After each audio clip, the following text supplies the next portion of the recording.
तुम्ही कधी असं झणझणीत भरलेलं वांगं बनवलं आहे का? नसेल बनवलं तर ही रेसिपी एकदा नक्की ट्राय करा. त्याकरिता वांगे 2-3 पाण्यामध्ये मीठ टाकून स्वच्छ धुवून घेतले, नंतर साईडला काढून घेतले. अगदी दाखवते त्याप्रमाणे त्याचे काप करून घेतले.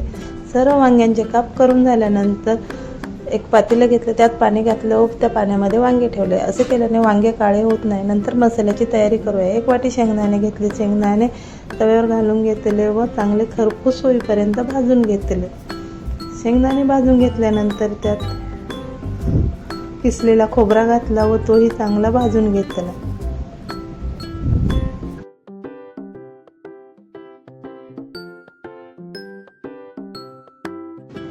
शेंगदाणे व खोबरा चांगला भाजून झाल्यानंतर गॅस बंद केला. थंड झाल्यानंतर मिक्सरच्या भांड्यामध्ये काढून घेतले. सर्व साहित्य मिक्सरच्या भांड्यामध्ये घेऊया.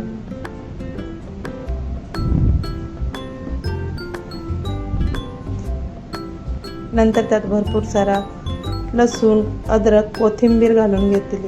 3-4 हिरव्या मिरच्याही घातल्या व त्याचे चांगले असे वाटण तयार करून घेतले. हे वाटण बनवताना त्यात थोडाही पाण्याचा वापर करू नये. या पद्धतीने वाटण तयार करून घेतल्यानंतर एका ताटात काढून घेऊया. सर्व वाटण एका ताटात काढून झाल्यानंतर त्यात या पद्धतीने वाटण तयार केले पाहिजे. नंतर त्यात धनेपूड, जिरेपूड घालून घेतले. त्याचप्रमाणे लाल तिखट, अर्धा चमचा हळद, काळा मसाला, चवीनुसार मीठ घालून घेतले व सर्व साहित्य चांगले मिक्स करून घेतले. चवीला अतिशय सुंदर व टेस्टी अशी भाजी तयार होते. एकदा नक्की ट्राय करा. सर्व मसाले मिक्स करून झाल्यानंतर त्यात 1 चमचा तेल घालून घेतले व तेही चांगले मिक्स करून घेतले.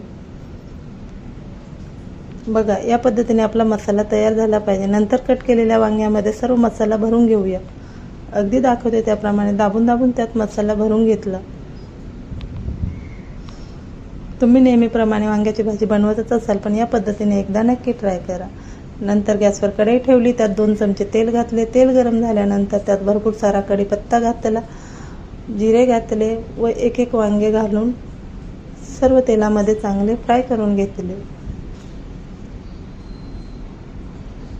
सर्व वांगे घालून ते मिक्स करून घेतल्यानंतर त्यावर 2 मिनिटाकरिता झाकण ठेवले व 1 वाफ काढून घेतली. वरून अजून थोडासा नमक भुरभुरले म्हणजे वरतून सुद्धा चांगले टेस्टी असे वांगे तयार होतात. झाकण ठेवून वाफ काढून घेतले. पुन्हा 2 मिनिटाकरिता झाकण काढून घेतले व राहिलेला सर्व मसाला घालून तेही चांगले मिक्स करून घेतले व थोडेसे पाणी घालून पुन्हा झाकण ठेवले. असे मध्ये मध्ये झाकण काढून मिक्स करून घेतले. चवीला अतिशय सुंदर टेस्टी अशी भाजी तयार होते. एकदा नक्की ट्राय करा. ही भाजी बनवत असताना मध्ये मध्ये चमच्याच्या साहाय्याने मिक्स करावे म्हणजे खाली लागत नाही. बघा, दिसायला ज्याप्रमाणे चमचमीत त्याचप्रमाणे चवीलाही अप्रतिम अशी भाजी तयार होते. ही भाजी तुम्ही भातासोबत, चपातीसोबत, भाकरीसोबत खाऊ शकतात. बघा, दिसायला नंतर त्यात भरपूर सारी कोथिंबीर भुरभुरून घेतली. बघा, दिसायला अतिशय चटपटीत अशी भाजी तयार.